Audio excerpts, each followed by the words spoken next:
K7 family మెంబర్స్కి నమస్కారం.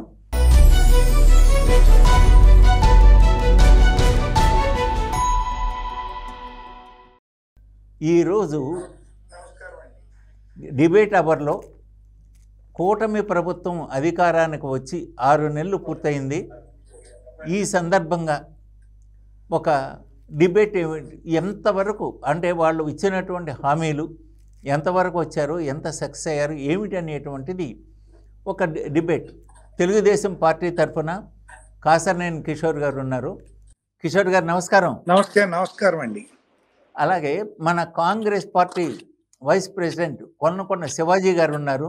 నమస్కారం శివాజీ గారు. సార్ నమస్తే, మీకు ప్యానలిస్టులందరికీ నమస్తే. నమస్తే అండి. నమస్కారం అండి. సార్, ఇప్పుడు 2014లో బాబు రావాలి జాబు రావాలి అని చెప్పేసి ఒక స్లోగన్ ఇచ్చారు మీరు, అంటే చంద్రబాబు నాయుడు గారు, ఇది టీడీపీ తరఫున. అప్పుడు చంద్రబాబు నాయుడు గారు అనమాట తెలంగాణలో ఒక ఐటీ విప్లవం తీసుకొచ్చారు కాబట్టి ఈయన వచ్చిన తర్వాత మనకి పుష్కలంగా జాబ్స్ వస్తాయని చెప్పి నమ్మారు. అంటే ఆంధ్రప్రదేశ్ పునర్నిర్మాణం ఈయన అయితే అనమాట సక్సెస్ఫుల్గా నడుస్తుంది, ఈజ్ ఏ విజనరీ లెజెండ్ అని చెప్పేసి ఆయన అధికారాన్ని తీసుకొచ్చారు. సరే, 2019లో ప్రభుత్వం మారింది. మళ్ళీ 24 వచ్చేటప్పటికి లేదు, మళ్ళీ బాబు గారే రావాలి, బాబు షూరిటీ, భవిష్యత్తు గ్యారంటీ అని చెప్పేసి జనం కూడా నమ్మారు. అలాగే కూటమిగా కలిసి వచ్చారు, మీరు అధికారానికి వచ్చారు. మీ గురించి అంటే మీరు చాలా హామీలు 6 హామీలు ఇచ్చారు. 6 హామీలతో ప్రజలన్నమాట మీతో ఏకీభవించారు, ఓటింగ్ చేశారు, పదవులోకి అధికారంలోకి తీసుకొచ్చారు. మీరు ఏం చేశారు ఈ 6 నెలల్లో కిషోర్ గారు? వృద్ధులకి ఫస్ట్ మొట్టమొదటిగా పెన్షన్ అనేది పెంచి అది 6 గ్యారెంటీల్లో ముఖ్యంగా ఫస్ట్ అది అమలుపరిచారు. రెండోది ఉచితంగా ఈ 3 సిలిండర్లు అనేది మొన్న ఆ కార్యక్రమం చేపట్టారు మహిళలకి. ఇక ఇప్పుడున్న పరిస్థితుల్లో ఈ ఫైనాన్షియల్గా కానీ ఈ 2019-24 మధ్యన విధ్వంసాలకి జరిగినటువంటి దాన్ని మళ్ళీ గాడిలో పెట్టే ప్రయత్నంలో ఉన్నారు. ప్లస్ ఫైనాన్షియల్గా కానీ ఇంకోటి కానీ ప్లస్ మన సెంట్రల్ గవర్నమెంట్ తోటి ఒక పోలవరం ప్రాజెక్టు కానీ అమరావతి ప్రాజెక్టు కానీ రేపు వచ్చే నెల January 1 నుండి అమరావతిని మళ్ళీ పునరుద్ధరించడానికి అన్ని కార్యక్రమాలు చేపడుతున్నారు. రెండోది ఏంటంటే ముఖ్యంగా టాటా కన్సల్టెన్సీ వాళ్ళతో ఈ ఐటీ జాబ్స్ అనే దానికి ఒక ఒప్పందం కుదుర్చుకున్నారు. నిన్న మొన్న చూసాము గూగుల్ వాళ్ళతో కూడా ఒక ఒప్పందం కుదుర్చుకున్నారు. ఈ నిరుద్యోగ సమస్య తీర్చడానికి మొట్టమొదటిగా పెద్ద ప్రయత్నం చేస్తున్నారు. లోకేష్ గారు ద్వారా మన చంద్రబాబు నాయుడు గారు ఇదంతా కూడా గాడిలో పెడుతున్నారు ఇప్పుడున్నటువంటి పరిస్థితుల్లో. అట్లాగే పోలవరం ప్రాజెక్టుకి ఈ మధ్యలో వీళ్ళు రావటం రకరకాలుగా అది ఆగిపోవటం, ఆ ప్రాజెక్ట్ని మన రాష్ట్రానికి ఒక తలమానికంగా ఆ ప్రాజెక్ట్ని చంద్రబాబు నాయుడు గారు ఒక జాతీయ ప్రాజెక్టుగా తీసుకుని అది కంప్లీట్ చేయడానికి కంకణం కట్టుకున్నారు. దానికి సంబంధించినవి కూడా సెంట్రల్ గవర్నమెంట్ తోటి మాట్లాడి దానికి ఫండ్స్ మొబిలైజేషన్ కానీ అన్ని విధాలుగా అది చూస్తున్నారు. అతి త్వరలో కంప్లీట్ చేసి మన రాష్ట్రానికి ఒక కానుకగా ఇవ్వడానికి. అట్లాగే వివిధ కార్యక్రమాలు, ఒక గన్నవరం ఎయిర్పోర్ట్ అవనండి, లేకపోతే ఈ అమరావతి అవనండి, ఇట్లా రకరకాలుగా ఈ కార్యక్రమాలు చేస్తున్నారు. అట్లాగే రైతులకు మొన్న రీసెంట్గా ఏంటంటే మనకి ప్రభుత్వం వచ్చిన కొత్తలో ఈ విజయవాడకి వరదలు రావడం, విజయవాడ నగరం నష్టపోవడం, దానికి ఒక నెల టైం కేటాయించడం, అన్నీ సక్రమంగా మళ్ళీ పెట్టడం, ఇవన్నీ కూడా ఉన్నాయి. తర్వాత ఉద్యోగస్తులు ఇవి కూడా వాళ్ళు ఏం చేయాలనేది ఇప్పుడు అంతా చూస్తున్నారు. వాళ్ళు కూడా 6 నెలలు గవర్నమెంట్కి టైం ఇచ్చారు. వాళ్ళ సమస్యలు కూడా తీర్చమని ఇప్పుడు నిన్న మొన్న కూడా అడుగుతున్నారు. అది ప్రస్తుతానికి బాబు గారు ప్రధాన ఇది. రెండోది ఈ ప్రభుత్వాన్ని ఈ 5 ఏళ్లలో విధ్వంసం చేసినటువంటి అధికారులు కానీ లేకపోతే రకరకాల విషయాల్లో ఇవన్నీ గాడిన పెట్టే పనిలో ఉన్నారు. శివాజీ గారు, ఇప్పుడు అంటే ఇప్పుడు 2 అంచెల కార్యక్రమం జరుగుతుంది. ఒకటి ఏమిటంటే జగన్మోహన్ రెడ్డి కార్లుగా చేసినటువంటి నష్టాన్ని పూడ్చుకోవడం ఒకటి, రెండోది పునర్నిర్మాణం అంటే అభివృద్ధిని చూపెట్టడం ఒకటి. అంటే ప్రజలందరూ కూడా అన్నమాట ఆయన వల్ల విధ్వంసం జరిగింది, అందువల్ల ఆయన్ని సింహాసనం మీద నుంచి సీట్లోంచి దింపేశాం, నువ్వేం చేస్తావు, నీ మీద ఎన్నో ఆశలు పెట్టుకున్నావు, నీకు తెలుసు నేను ఇది చేస్తానని చెప్పేసి అన్నావు అని చెప్పేసి వాళ్ళు ఈయన ఏదో చేస్తారని చెప్పి ఎక్స్పెక్ట్ చేస్తున్నారు. ఆయన యొక్క అంచనాలను వీళ్ళు అందుకోగలుగుతున్నారా? జగన్మోహన్ రెడ్డి 2019-24 మధ్య గాజా పాలస్తీనా ఏ విధంగా దెబ్బతిందో ఆ విధంగా దెబ్బతింది. ఇప్పుడిప్పుడే ఈయనకున్న విజనరీలో ఏదో చేస్తాడన్న నమ్మకం ప్రజలు తీర్పు ఇచ్చారు. మేమేమంటామంటే నీ అభివృద్ధి కార్యక్రమాలు, నీ ఎజెండా నీదే, నువ్వు ఏదైతే చెప్పావో దాన్ని అమలు చేయమని చెప్పి కాంగ్రెస్ పార్టీ డిమాండ్ చేస్తా ఉంది. ప్రధానంగా ఏదైతే ఇంకా 2-3 అమలు చేయాల్సిన సూపర్ 6 లో అమలు చేయాల్సినవి ఉన్నాయి. బస్సు ఉచిత ప్రయాణం మహిళలకి. అది కాకుండా ఈ జగన్మోహన్ రెడ్డి చేసిన విధ్వంసంలో చిత్తూరు నుంచి శ్రీకాకుళం వరకు అనేక స్కాములు కనపడతా ఉన్నాయి. వాళ్ళ మీద కఠిన చర్యలు తీసుకున్న దాఖలా ఒకటి కూడా కనపడదల్లా. 1750 కోట్లు ముడుపులు తీసుకున్నాడని చెప్పి అమెరికా కోర్టులో ఛార్జ్ షీట్ దాఖలై అరెస్ట్ వారెంట్ అయినా కూడా రాష్ట్ర ప్రభుత్వం కేసు పెడతలా. ఇదంతా వింతగా ఉంది. విజయసాయిరెడ్డి కాకినాడ పోర్టుని 3500 కోట్లు ప్రైవేట్ పోర్టుని ఈయన 300 కోట్లకే గన్ పెట్టి పాయింట్ బ్లాక్ రేంజ్ లో రాయించుకున్నాడని చెప్పి వార్తలు వచ్చినాయి. విజయసాయిరెడ్డి ముఖ్యమంత్రి గారిని అందరినీ ఎట్టబడితే అట్ట మాట్లాడుతా ఉన్నాడు. ఆయన మీద చర్యలు లేవు. అదే టీడీఆర్ బాండ్లు కల్తీనే ఈ విషయంలో కానీ, మదనపల్లి ఫైల్స్ విషయంలో కానీ చాలా విధ్వంసం సృష్టించి వాళ్ళు ఇప్పుడు ముడుపులు తీసుకొని ఇంకేముంది కరెంటు బిల్లు రేట్లు తగ్గించాలని ఉద్యమం చేస్తున్నారు, ధాన్యం రేట్లు తగ్గించాలని ఉద్యమం చేస్తున్నారు. ఇవన్నీ ఏంటి? ఇది వీళ్ళు చేసిన స్కాములు ప్రజల నుంచి డైవర్ట్ అవడం కోసం ఈ ప్రజా ఉద్యమాల ముసుగుతోటి ముందుకొస్తున్నారు. తెలుగుదేశం పార్టీ కానీ కూటమి ప్రభుత్వం కానీ అతని మీద సరైన చర్యలు తీసుకోవట్లా. అదే ఆ బియ్యం చూడండి, పేదల బియ్యంని ఆఫ్రికా దేశాలకి 1,40,00,000 టన్నులు 48,000 కోట్ల బియ్యం రోజు కాజేస్తా ఉన్నారు. పంది కుక్కులు తిన్నారు ఈ రాష్ట్రాన్ని. వాటి మీద ధైర్యంగా ముందుకెళ్లాలని చెప్పి ఈ కూటమి ప్రభుత్వాన్ని కాంగ్రెస్ పార్టీ కోరుకుంటుంది. కేంద్రంలో మీరు అప్పులు తీసుకురావద్దు, గ్రాంటులు తీసుకురండి, ఎయిడ్ తీసుకురండి, కేంద్ర పథకాల నుంచి నిధులు తీసుకురండి. మన రాష్ట్రం అన్ని విధాల దెబ్బతిన్నిపోయింది. ఏదో విధంగా గాడి పెడతారని ప్రజలు మీకు 164 సీట్లు ఇచ్చిన విషయం మీరు ఎల్లప్పుడూ గుర్తుపెట్టుకోవాల్సిందిగా మేము కోరుతా ఉన్నాం. కిషోర్ గారు, శివాజీ గారు ఒక వ్యాలిడ్ పాయింట్ చెప్పారు. ఇంత జరుగుతుంటే మీరు 6 నెలలు వచ్చినా కూడా అన్నమాట ఏ ఒక్కళ్ళ మీద మీరు యాక్షన్ తీసుకోలేదు అని. ఇప్పటి వరకు ప్రతి టీడీపీ క్యాడర్ అంటే ఓటరు అంటే మీరు 50 లక్షల మందికి మీ ఓటర్లుగా అంటే మీ యొక్క సభ్యులుగా జాయిన్ అయ్యారు మీ యొక్క ఏది క్యాంపెయినింగ్లో. అంటే మీ యొక్క పనితీరును చూసి ఎంతగా ప్రజలు ఇంప్రెస్ అయ్యారు అనటానికి ఫస్ట్ ఎగ్జాంపుల్ ఏమిటంటే 50 లక్షల మంది జాయిన్ అవ్వటం. ఒక్క బీజేపీ మాత్రమే ఇది నేషనల్ వైడ్గా కోర్టులో ఉంది. నెక్స్ట్ టు అంటే రీజనల్ పార్టీస్లో టీడీపీ ద ఫస్ట్ పార్టీ ఇది ఇంత క్యాడర్ని అన్నమాట పెంచుకోవటం, సభ్యత్వాన్ని పెంచుకోవటం అనేటువంటిది ఇట్ ఈజ్ అచీవ్మెంట్గానే చెప్పుకోవాలి. అంటే ఆమోదంగా చెప్పుకోవాలి మనం. అంటే మీరు 2024 ఎన్నికల తర్వాత ప్రజలు ఎంతగా మిమ్మల్ని ఆదరిస్తున్నారు అనటానికి మీ యొక్క సభ్యత్వ నమోదే ఉదాహరణ, రైట్.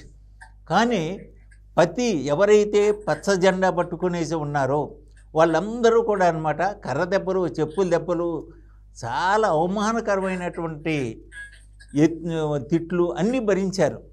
వాళ్ళందరూ కూడా మన బగబగా మండిపోతున్నారు. కానీ వాళ్ళు ఏ ఒక్కళ్ళ మీద మీరు యాక్షన్ తీసుకోవాలా.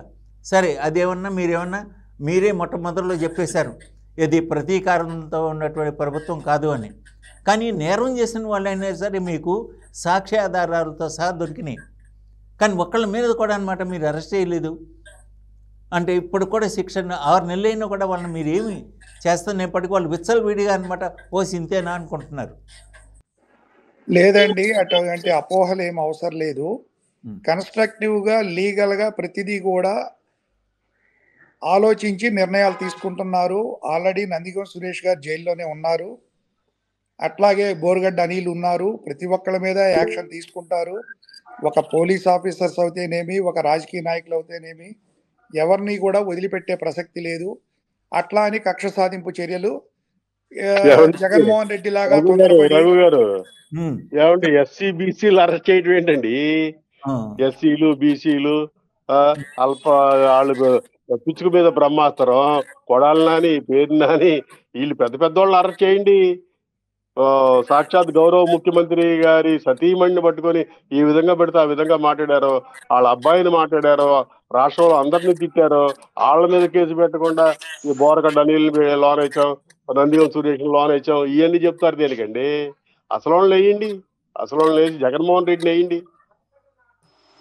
ఇది లీగల్ గా ప్రతిదీ కూడా అడ్వైస్ తీసుకుని చేస్తారండి. తొందరగా పడి వాళ్ళలాగా మనం నైట్ గోడలు దూకి లేకపోతే ఇంకోటి చేసి చేస్తే వాళ్ళకి మనకి డిఫరెన్స్ ఏముంటుందండి? సార్ మీరు అంటే ఎలక్షన్ ముందు చేశారనుకోండి, అంటే మీరు ఇప్పుడు ఎలక్షన్ ముందు కనుక అట్లాంటి పని చేసేస్తే ఇది ఎలక్షన్లో అనమాట, మేము బయట తిరగకుండా ప్రచారం చేసుకోకుండా అని చెప్తారు. వాడు బెయిల్ తెచ్చుకుంటారు, మళ్ళీ వచ్చి మీసం తిప్పుతారు. ఏదైనా అసంతృప్తిగా ఉంది కిషోర్ గారు. ఉందండి, కార్యకర్తల్లో ఉంది, లేదని అసంతృప్తిగా ఉంది. మా అంటలేదు. మాటగా ఉంది. చెప్పట్లా, మా ఇప్పుడు మాటగా చెప్పట్లా. కార్యకర్తల్లో ఉన్నది, లేదు అనేది అంటున్నా. ప్రతి ఒక్కళ్ళు కూడా విజయసాయి రెడ్డి గురించి అంత భయపడిపోతారేంటండి? విజయసాయి రెడ్డి గురించి, విజయసాయి రెడ్డి మీద బోల్డని ఆధారాలు కనపడతా ఉన్నాయి. దసపల్లా భూముల విజయసాయి రెడ్డి విషయంలో అనే కానీ, కాదండి, ఇంకా మీరు కాకినాడ అన్నట్లు పోర్టు మెయిన్ విషయంలో కానీ, ఇంకా చంద్రబాబు 4.5 సంవత్సరాల తర్వాత నేను అధికారంలోకి వస్తావు, నువ్వు బతికుంటే సరే సరే, లేకపోతే జైల్లో వేస్తావని చెప్పి బ్లాక్ మెయిల్ చేస్తా ఉన్నాడు. అవన్నీ ఎవరండి ఏదో మాట్లాడేది మీ పార్టీ నుంచి? మాటలకి చేతలకి చాలా తేడా ఉంటది. అవన్నీ మనం అట్లా మాట్లాడకూడదు కదండి, అలా మాట్లాడకూడదు, మాట్లాడకూడదు కదా, మాట్లాడకూడదు. అంటే అలా వాళ్ళు మాట్లాడకూడదు కదా. ఫస్ట్ నుండి ఆ పార్టీలో ఉన్నది అదే కదా. నోటికి అది ఇప్పుడు తెలుగుదేశంలో క్రమశిక్షణతో ముందుకెళ్తుంది. ఇప్పుడు బాబు గారు కార్యకర్తలకు నేర్పింది క్రమశిక్షణతో కూడినటువంటి రాజకీయం. సార్ ఈవేళ కిషోర్ గారు, ఈవేళ పేపర్లో అనమాట వచ్చింది, ఏది ఒక్కొక్క కేసు వాదించినందుకు లక్షలు కోట్లు చెల్లించారు, ఏది లాయర్లకి. ఒక లాయర్లు ఏంటండి, ప్రతి దాంట్లో అవినీతి ఉంది. ఒక మీరు లాయర్లది మాట్లాడుతున్నారు, అవినీతి ఎందులో లేదండి? ఇప్పుడు అంతగా అనమాట ఆయన దోచి పెడుతుంటే, ఇప్పుడు ఫస్ట్ ప్రభుత్వంలో ఉన్నటువంటి ఎంప్లాయీస్ కానీ ఆఫీసర్స్ కానీ ప్రక్షాళన చేయాలండి. చేయనంతసేపు బాబు గారు కూడా ప్రస్తుతానికి మనం చేయడానికి ముందుకెళ్ళాలంటే ప్రక్షాళన చేయాలి.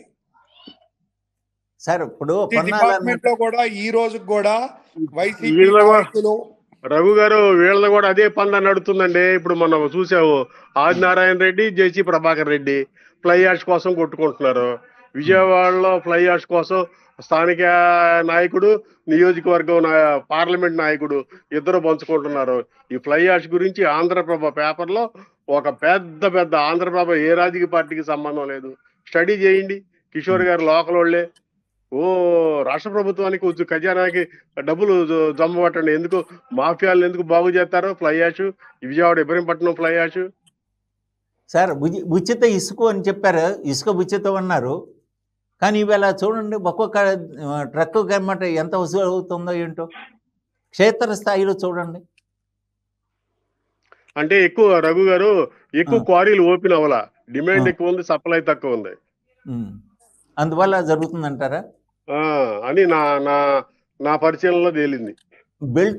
బెల్ట్ షాపులు కనుక ఓపెన్ చేస్తే బెల్ట్ తీస్తానని చెప్పేసైనా, అంటే మీరేదో సెన్సేషనల్ హెడ్డింగ్స్ ఉన్నటువంటి అంటే ఒక స్టేట్మెంట్స్ ఇస్తున్నారు, కానీ అటు పవన్ కళ్యాణ్ గారు, సీఎం గారు కానీ, డిప్యూటీ సీఎం గారు కానీ క్షేత్రస్థాయిలో యాక్షన్లో కనపట్లేదు. మీ యొక్క అసలు జగన్ మీద కేసు పెడతానికి భయం ఏంటండి? 1750 కోట్లు తీసుకున్నాడు అదాని దగ్గర, సెకీ ఒప్పందం రద్దు చేయరు, జగన్మోహన్ రెడ్డి మీద కేసు కట్టరు, ఉన్న స్థాయి ఎంక్వైరీ చేయరు, ఏమి చేయరు. ఏంటండి ఇదంతా?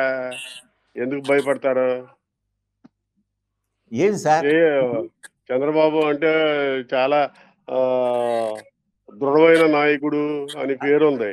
అంటే అట్లా ఏం లేదండి. ప్రస్తుతం కాన్సన్ట్రేషన్ ఏంటంటే ప్రతి డిపార్ట్మెంట్లో ప్రక్షాళన చేసుకుంటూ ప్రతి నిర్ణయం తీసుకుంటున్నారు స్టెప్ బై స్టెప్. మీరు అన్నట్లు 6 నెలల్లో అన్నీ అవ్వవు. కాబట్టి మనం అంత తొందరగా బాబు గారు ఇది లేదు అది లేదు. ఇప్పుడు నిన్న ఈరోజు కలెక్టర్స్ మీటింగ్ నడుస్తుంది. రేపు కలెక్టర్లకు కూడా చెప్పారు ఒక ప్రణాళికాబద్ధంగా నడవాలని. ఇప్పుడు మనం ఒకేసారి అన్నీ చేయాలన్నా కూడా అవ్వదు కదండి. కాకపోతే ఒకటి సార్ ఇప్పుడు రాష్ట్రాన్ని ఆ విధంగా విధ్వంసం చేసి కోలుకోలేని విధంగా చేసి వెళ్ళినటువంటి ఒక రాక్షసుడిని ఎదుర్కొని ఈరోజు మళ్ళీ ప్రభుత్వంలోకి వచ్చి అంతా ప్రక్షాళన చేస్తున్నారు. టైం పడుతుంది, ఇంకా వెయిట్ చేసి చూద్దాం. కిషోర్ గారు రాజధానికి కాదండి, రాజధానికి ఒక షెడ్యూల్ ఇచ్చారు. 6 నెలలు, 12 నెలలు, 24 నెలలు, 30 నెలలు అన్నీ కంప్లీట్ అవ్వాలని. ఒక అసెంబ్లీ అవనివ్వండి, ఒక సెక్రటరియట్ అవనివ్వండి, లేకపోతే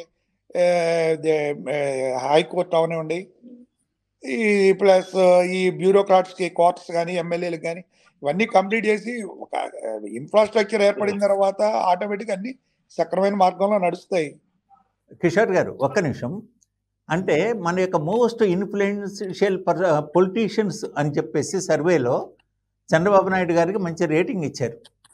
అది నేషనల్ సర్వేలోనే వచ్చింది. సో ఆయన యొక్క క్రెడిబిలిటీ, ఆయన వర్క్మన్షిప్, ఆయన యొక్క ఎంటర్ప్రైజింగ్ నేచర్ చూసే ఇండస్ట్రీస్ కానీ బిజినెస్ పీపుల్ కానీ వస్తారు. ఇక్కడ వస్తారు కదండి, వస్తున్నారు. ఓకే, వస్తున్నారు. సరే, ఇక్కడే కనుక ఈ మళ్ళీ గందరగోళం, గొడవలు ఇవన్నీ కూడా రాస్తా రోకలు చూస్తే అట్మాస్ఫియర్ అంటే ఆ ఎంటర్ప్రెన్యూర్స్ వచ్చి ఇన్వెస్ట్ చేసేటువంటి వాతావరణాన్ని క్రియేట్ చేయడానికే ఆయన సైలెంట్గా ఉన్నారు. అంటే అగ్రెసివ్గా వెళ్ళలేదు అనేటువంటి వాదన కూడా ఒకటి ఉంది. అట్లా ఏం లేదండి. ఇప్పుడు అందరితో కూడా, ఇప్పుడు నిన్న గూగుల్ వాళ్ళతో కూడా డిస్కషన్స్ అయినాయి కదా, టాటా వాళ్ళతో అయినాయి. తర్వాత మొన్న రిలయన్స్ వాళ్ళు 65,000 కోట్ల ప్రాజెక్టు వాళ్ళు ముందుకు వచ్చారు. వస్తున్నాయి కదండి. ఎక్కడ ఇప్పుడు వాళ్ళు ఆ విధంగా క్రియేట్ చేయాలని ప్రయత్నం చేశారు. మొట్టమొదటిలోనే ఫెయిల్యూర్ అయ్యారు. లేని మద్దల్ని గవర్నమెంట్ మీద చూపించి ఢిల్లీ వెళ్ళి ధర్నా చేసి ఏమయ్యారండి వాళ్ళు? ఈరోజు ప్రజలే చెప్పారు, తిరస్కరించారు కదా, అది అవాస్తవం అని.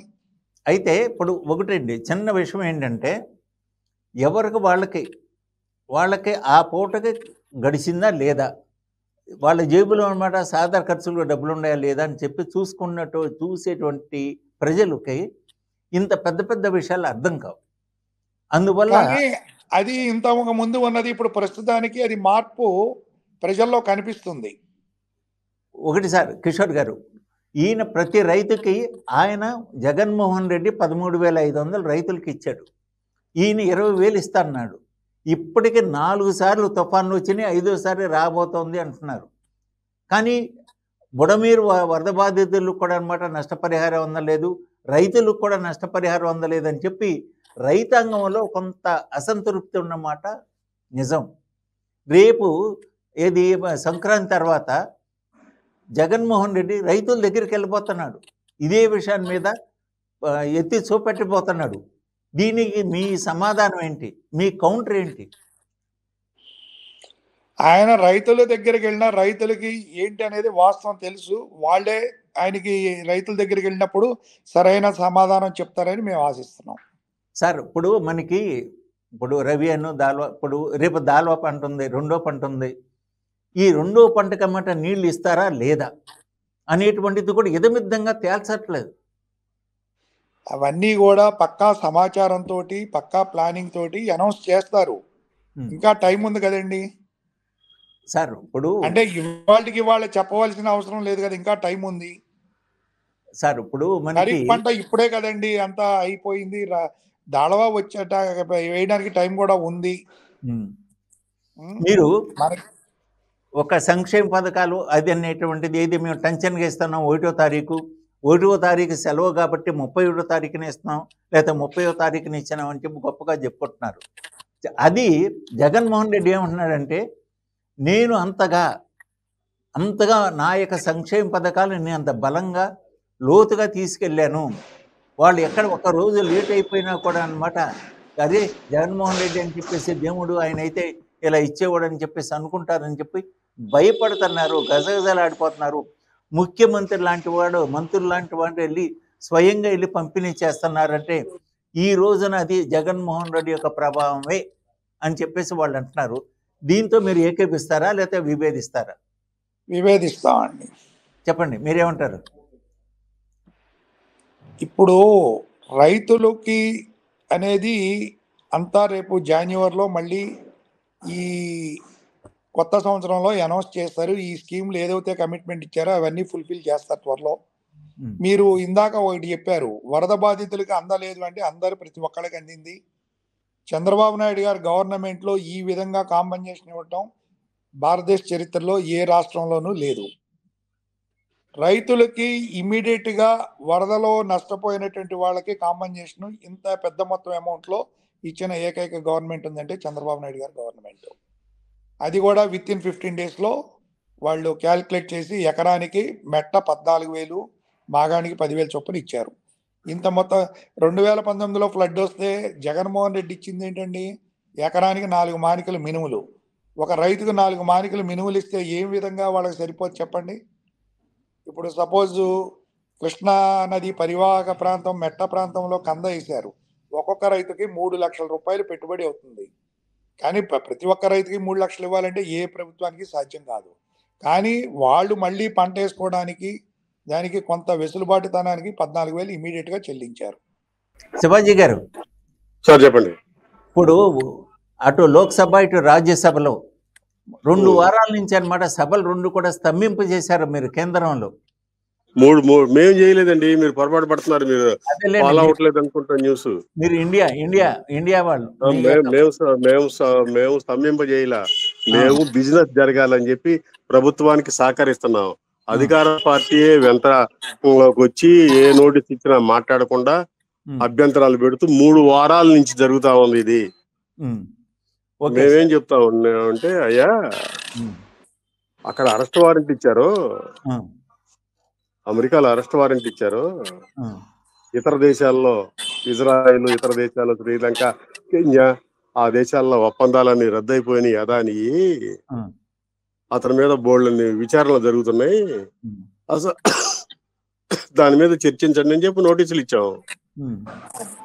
నోటీసులు ఇస్తే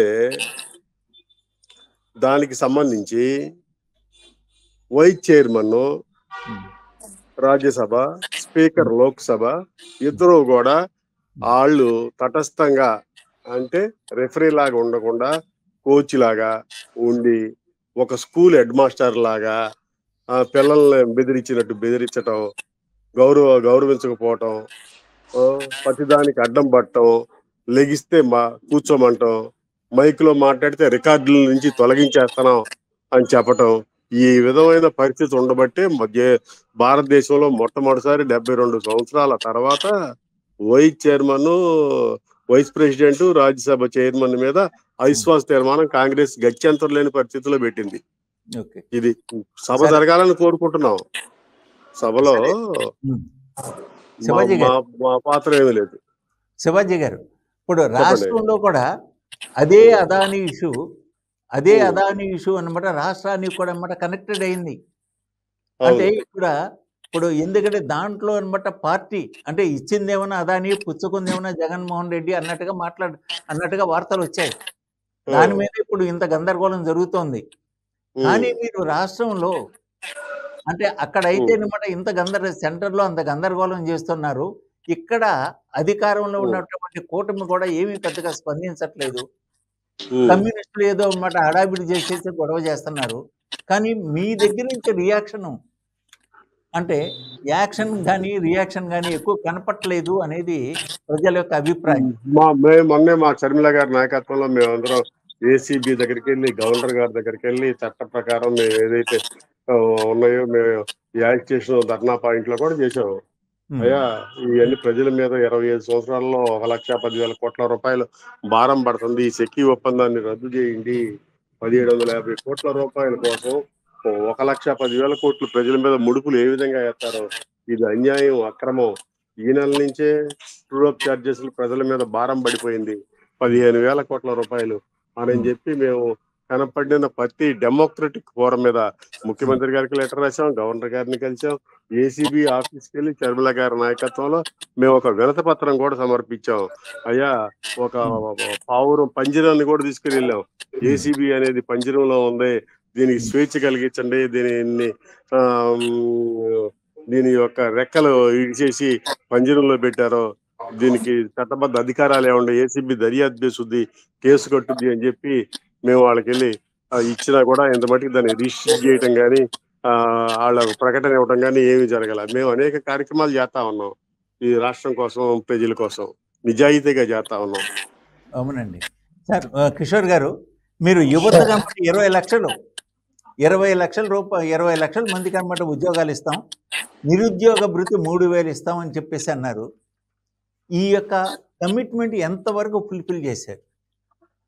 చేయలేదండి, చేస్తారు. ఉద్యోగ అవకాశాలకు అయితే ఆల్రెడీ కంపెనీలతో డిస్కషన్ జరుగుతుంది. ప్రతిదీ కూడా ఫైనాన్షియల్ గా బడ్జెట్లు అన్ని చూసుకుని ప్లాన్డ్ గా 1 by 1 అమలు పరుస్తారండి. Right sir. మరి మీరు రెడ్ బుక్ అని చెప్పేసి అన్నారు, అనగానే అందరూ కూడా అనమాట ఒక మావో సైటింగ్ చూసినట్టు చూశారు మీ లోకేష్ గారిని. కానీ ఆ రెడ్ బుక్ని ఏమిటి మీరు సంఖలో పెట్టుకుని దాన్ని క్లోజ్ చేశారా, లేకపోతే అదేమన్నా ఆపరేషన్, అదేమన్నా అలంకారప్రాయంగా పెట్టుకున్నారా, దాన్ని ఇంప్లిమెంట్ చేస్తున్నారా? ఇంప్లిమెంట్ చేస్తారని ఆశిస్తున్నాం. ఏదండి? ఇంప్లిమెంట్ చేస్తారని ఆశిస్తున్నాం, చేయాలని కోరుకుంటున్నాం మేము కూడా. అయితే ఎవరైనా ప్రతి ఒక్క కార్యకర్త కూడా కోరుకుంటున్నాడు. అవి కార్యకర్తలు కోరుకుంటున్నారు, కానీ ప్రభుత్వ పెద్దలు మాత్రం అడ్డుపడుతున్నారా? అడ్డెవరు పడతలేదండి. మరి ఎందుకు చేయట్లేదు? అది అన్ని కూడా లీగల్ గా సమీక్షిస్తున్నారంతా. సార్, మీరు ఎవరైతే లీగల్స్ అనుకున్నారో, ఇప్పుడు పొన్నాల్ గారు ఉన్నారు, ఆయన చాలా అగ్రెసివ్గా మాట్లాడాడు. అంటే ఒక పన్నవాళ్ళు ఏంటండి, ఒక ఐపీఎస్ ఆఫీసర్ సంజయ్ ఉన్నాడు, సునీల్ కుమార్ ఉన్నాడు, వీళ్ళందరూ ఉన్నారు. 1 by 1 అంతా చూస్తున్నారు లీగల్గా ఎట్లా ప్రొసీడ్ అవ్వాలి ఏంటి అనేది, వాళ్ళ మీద ఏ విధంగా యాక్షన్ తీసుకోవాలి. వాళ్ళు బ్యూరోక్రాట్స్ కదా. ఊరినే ఇప్పుడు ఏబి వెంకటేశ్వర మీద జగన్మోహన్ రెడ్డి తీసుకుని కోర్టులకు వెళ్ళి అబాస్ ఫాలో అవటం ఇవన్నీ అట్లా కాకుండా ఒక ప్లాన్కి వెళ్తున్నారు. చివరికి ఏబి వెంకటేశ్వరకి న్యాయం జరిగింది కదా కోర్టులో. సార్, వాళ్ళు తప్పుడు కేసులు బనాయించినా కూడా ఏబి వెంకటేశ్వరకి న్యాయం జరిగిందని చెప్పి మీరు అనుకుంటున్నారు. కానీ ఆయన యొక్క పదవీ కాలం అంతా కూడా వృధాగా, అంటే యూనిఫామ్ తీసేసుకుని, ఎందుకంటే ఆయన్ని పక్కన పెట్టి హ్యూమిలియేట్ చేసి ఆఖరి నిమిషంలో తప్పనిసరి పరిస్థితుల్లో ఆఖరి రోజున డ్యూటీ ఇచ్చి ఆఖరి రోజున డ్యూటీ ఇవ్వటం, వీడ్కోలు చెప్పడం ఒకే రోజున జరిగింది. అది అంత అవమానం. అలాంటి వ్యక్తికి, అలాంటి కమిటెడ్ వ్యక్తికి మీ పార్టీ ఏం చేసింది? మీరు అధికారం వచ్చిన తర్వాత అయినా ఆయనకి న్యాయం చేశారా? చేస్తారండి. అందరికీ ఇప్పుడు న్యాయం ఒకే రోజు అందరికీ జరగాలని జరగదా, 1 by 1 అంతా చేసుకొస్తున్నారు కదా. ఆయన ఏదో ఒక డ్యూటీయో ఏదో ఒకటి పొజిషను లేదో ఇవ్వచ్చు కదా మీకు. మీరు ఇస్తారండి. ఇప్పుడు నిన్న కొంతమంది నాయకులు ఆయనకి ఇవ్వాలని కూడా చంద్రబాబు నాయుడు గారికి విజ్ఞప్తి చేశారు, ఇస్తారని ఆశిస్తున్నాము.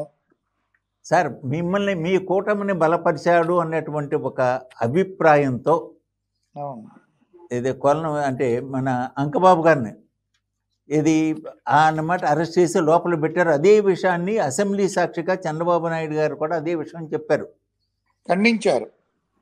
ఖండించారని. మరి ఆయనకి కూడా అన్నమాట కనీసం ప్రెస్ అకాడమీ చైర్మన్ అట్లాంటి పోస్ట్ కూడా ఇవ్వచ్చు, ఇస్తారని చెప్పి అందరూ కూడా, జర్నలిస్ట్ అందరూ కూడా ఆశించారు. కానీ ఎందుకు అడ్డుపడుతుంది? ఎందుకు దానివల్ల డిలే? అంటే టైం అయిపోతుంది కదా. టైం ఏం అవ్వట్లేదు కానండి, 6 నెలలలోపు అన్నీ కూడా ఏ విధంగా తీసుకోవాలి, ఎట్లా తీసుకోవాలి అనేది ఇప్పుడు వాళ్ళలాగా అడ్డగోలుగా తీసుకుని అందరి ముందు అవాస్ ఫాలో అవ్వకుండా తీసుకునేది పక్కా ప్లాన్డ్గా ఎవరెవరికి ఏమి ఇవ్వాలనేది నాయకులు దాని గురించి ఆలోచిస్తున్నారు.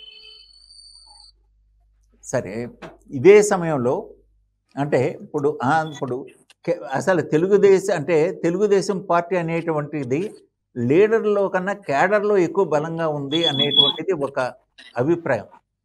అంటే జాతీయ పార్టీ కాంగ్రెస్ కూడా అనమాట వేళ్ళూనుకుని ఉంది కొంతకాలం అనమాట, పైకి ఉన్నమాట కనిపించకపోవచ్చు, కానీ ప్రాణం ఉంది దాంట్లో అనమాట, వేళ్ళూనుకుని ఉంది జాతీయ పార్టీ.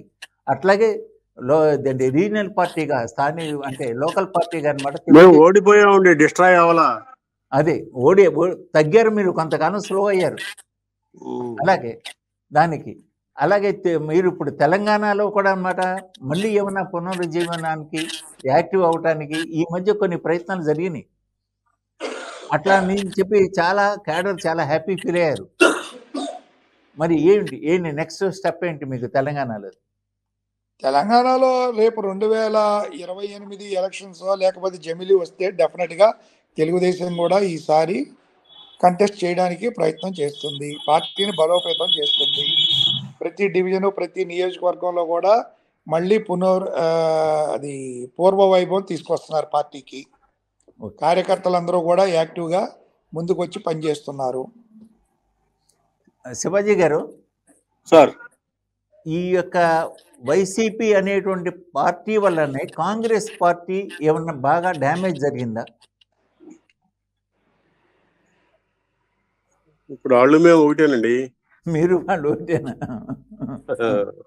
వాళ్ళు మేము ఒకటి, మేము ప్రజల్లో ఉన్నాం, వాళ్ళు ప్రజలు తిరస్కరించారు వాళ్ళని.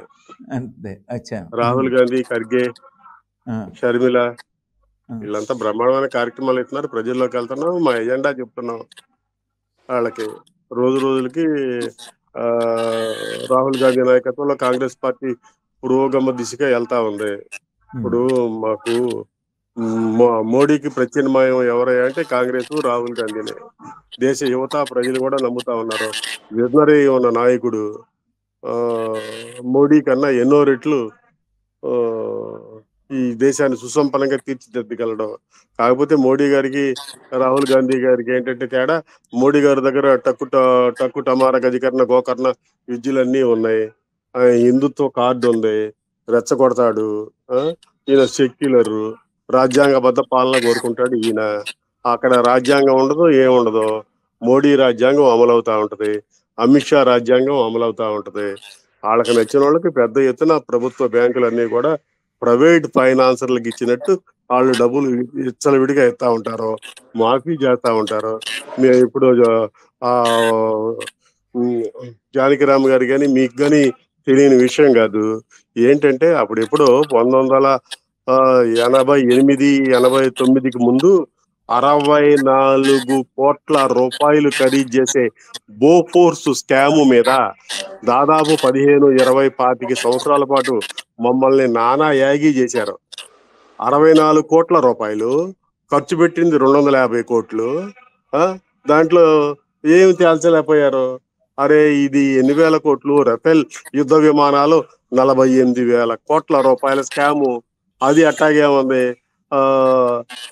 అదాని ఎప్పుడో వీళ్ళు అధికారంలోకి రాకముందు అతని సంఖ్య ఫోర్బ్స్ లో 606.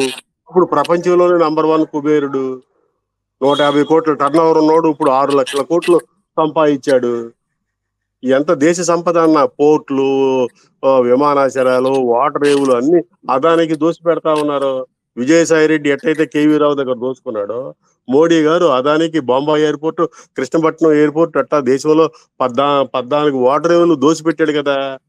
ఇవన్నీ ప్రజలందరికీ తెలుస్తా ఉన్నాయి. ఈ విధంగా నడుస్తా ఉంది దేశం అంతా కూడా. మమ్మల్ని బలిపశువులు చేశారు. అప్పుడు సిబిఐ ఎంక్వైరీ చేశారు బోఫోర్స్ అప్పుడు. ఇప్పుడు ఎందుకు ఎంక్వైరీ చేయరండి?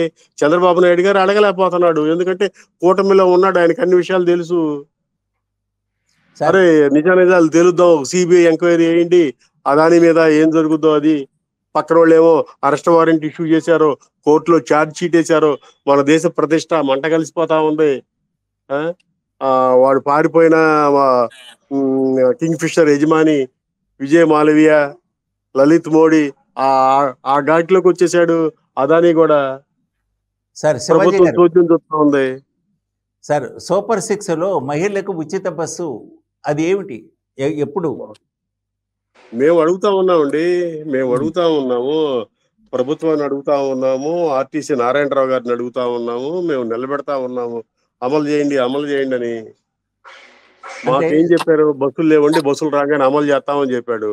కొత్త బస్సులు 1000 బస్సులు కూడా వచ్చేసినాయి. సంక్రాంతి కానుకగా ఇస్తారండి. సంక్రాంతి కానుకగా మహిళలకు ఉచిత బస్సు, అంతేనా? అంతేనండి సార్. ఇప్పుడు యాజ్ ఇట్ ఈజ్గా చూసుకుంటే కూటమిలోని ప్రతి మంత్రి ఆ లేక మంత్రిత్వ శాఖలకు సంబంధించినటువంటి ప్రోగ్రెస్ అని చెప్తూ ఏం చేయబోతున్నారు ఏంటి అనేటువంటిది ప్రతి వాళ్ళు కూడా అనమాట టచ్లో ఉన్నారు. కొంత డెవలప్మెంట్ చేస్తున్నట్టుగా అనమాట ఒక అంటే లెక్కలతో సహా చెప్తున్నారు. డెవలప్మెంట్ ఏమైనా కొద్దిగా గుంటలు పూడుతున్నారులేండి, గుంటలు పూడుతున్నారు అంతే. గుంటలు పోడ్చడం కాదండి, రోడ్లు కొత్త వేస్తున్నారు. ఏం లేవు మా లేదండి, కృష్ణలంకలో గుంటలు పూడుతున్నారు. ఏదో కొన్ని చూడండి ప్లేసుల్లో అది కూడా తక్కువ డ్యామేజ్ జరిగింది, మేజర్ డ్యామేజ్ అయినవి కూడా పక్కా రోడ్లు వేస్తున్నారు. మీకు నిన్న నాయుడుగూడెం పెదపాడు జంక్షన్ రోడ్డు ఒక నేషనల్ హైవే వేసినట్టు వేశారు. అట్లాగే తెనాలి వడ్లపూడి రోడ్డు వేస్తున్నారు, ఆల్మోస్ట్ 50% అయింది. గుంటలేం పొడ్చట్లేదండి, పక్కా రోడ్లే వేస్తున్నారు. కంకిపాడు గుడివాడ రోడ్డు వేయండి, మీ గురించి చెప్పుకుంటాం మేము. కంకిపాడు రోడ్డు అది మీకు తెలియని విషయం ఏముందండి, ఆ పక్కన కాలువ ఉంది, దానికి ఏదో ఒకటి చేయాలి. అది ఊరిని కాదు గురుగారు మనం సముద్రంలోనే బ్రిడ్జిలు కట్టేవాళ్ళం మనం. కంకిపాడు గుడివాడ రోడ్డు వేయండి, అది రాష్ట్ర బడ్జెట్ నుండి వేయాలి. మీరు చెప్పేది నేషనల్ హైవేస్ గురించి చెప్తున్నారు, దానికి బడ్జెట్ చూసుకుని పక్కాగా రోడ్డు వెయ్యాలి. బడ్జెట్ ఏముందండి, మీరే మోడీని చంద్రబాబు గారు అట్టా లాగా ఉంటా మోడీ ఉన్నారు. గారు ఎంత ప్రైమ్ మినిస్టర్ అయినా ఒక రాష్ట్రానికి దానికి ఒక లిమిట్ ఉంటుంది. ఇప్పుడు పోలవరంకి అమరావతికి అన్నిటికీ తెస్తున్నారు కదా మేజర్ ప్రాజెక్టులకి. కాదు, అసలు మన కళ్ళ ముందు కనపడేది కదా, మన కళ్ళ ముందు కనపడే కంకిపాడు గుడివాడ రోడ్డు వేయండి, మన జిల్లా ప్రజలందరూ హర్షిస్తారు మిమ్మల్ని. త్వరలో అది పక్కా ప్రణాళికతో వేస్తారండి. అది ఊరిని టెంపరీ వేసి మళ్ళీ 6 నెలలకి పోవడం కాదు. ఇప్పుడు మీకు ఒక పక్కన కాలువ ఉంది, ఆ కాలువ వలన రోడ్డు వేసినా కుంగిపోతుంది. ఒక హెవీ లోడ్ వెహికల్ వెళ్తే ఏదన్నా కానివ్వండి, ఇప్పుడు ఆ రోడ్డు వేయాలంటే దానికి చాలా ప్లాన్డ్గా వెళ్ళాలి ఈసారి పక్కాగా. మీరు నేను కాదుగా, ఇంజనీర్లు ఉంటారుగా, వాళ్ళు స్టడీ చేస్తారు, రిపోర్ట్ ఇస్తారు. బడ్జెట్ ప్లాన్ చేసి అది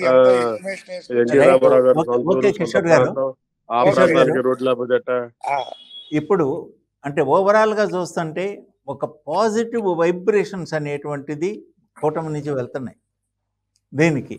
అట్లాగే ఎక్కడికక్కడ అంటే సాక్ష్యాధారాలతో సహా ఆ వైసీపీ నాయకులను కానీ ఇది కానీ అనమాట ఎక్స్పోజ్ అంటే ప్రజల ముందు ఉంచుతున్నారు, ఇదిగో వాడు చేసినటువంటి నేరం ఇదని.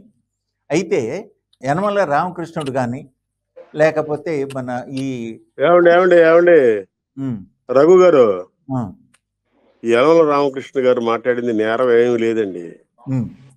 ఆయన ఏమన్నాడు, అయ్యా మా భూములు ఎస్సీ బీసీ యాదవ మైనారిటీ కులస్తుల భూములు తీసుకుని ఆళ్ళు పంచుకొని 100,000 కోట్లు తీసుకున్నారు, మా వాళ్ళకి న్యాయం చేయండి అని లేఖ రాస్తే ఆయన కూరేస్తున్నారు సార్.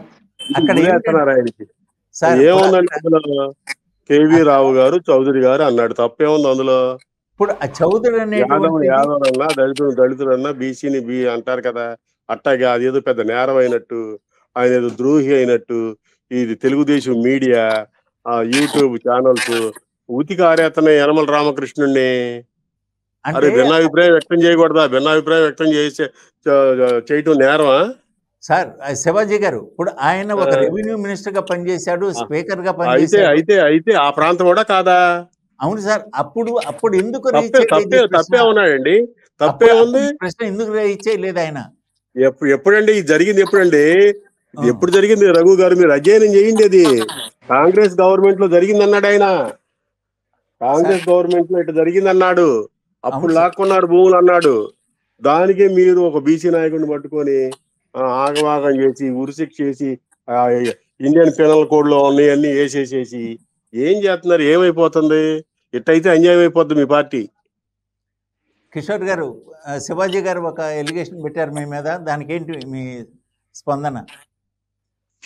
స్పందన ఏం లేదండి, దాని గురించి ఇప్పుడు మనం మాట్లాడుకోవడానికి సరైన పెట్టట్లా. బయట నానుడి చెప్తున్నా నేను, ఆయన మా పార్టీ నాయకుడేం కాదు యనమల రామకృష్ణుడు. ఎందుకంటే ఆయన కొద్ది గౌరవనీయ వ్యక్తి, బీసీ వర్గాల్లో గుర్తింపునైనా పెద్ద కులం యాదవ కులం. ఆయన ఏమన్నాడు, ఎస్సీ బీసీ మైనారిటీల భూములు తీసుకున్నారు అప్పుడు రాజశేఖర రెడ్డి ప్రభుత్వంలో, తీసుకున్న ఆయన అమ్ముకున్న ఆయన ఇంకో ఆయనకి అమ్ముకున్నాడు, వాళ్ళకు వచ్చిన డబ్బులు మాకు డబ్బులు రాలా, ఏదన్నా కొద్దిగా ఒక ఎకరానికి ఎంతో కొంత 3 లక్షలు 30 లక్షలు 10 లక్షలు ఇవ్వండి అని ఉత్తరం రాశాడు. తప్పేముంది? సార్ అది బహిరంగంగా అంటే వాళ్ళిద్దరు ఏమిందండి బహిరంగ రాయక షార్ట్గా చెవులో చెప్తారా ఏంటి? ఇప్పుడు ఏముండే ఇది షార్ట్గా చెవులో చెప్తారా? ఇదిగోనండి ఇది దాని వల్ల ప్రభుత్వం ఏమైనా పడిపోద్దా? అదేమన్నా అసెంబ్లీలో చర్చకొచ్చుద్దా? ఏం మాట్లాడతారండి దగ్గర? ఏం మాట్లాడతారండి? బహిరంగంగా మాట్లాడితే ఏమవుద్ది? ఏమవుద్దండి?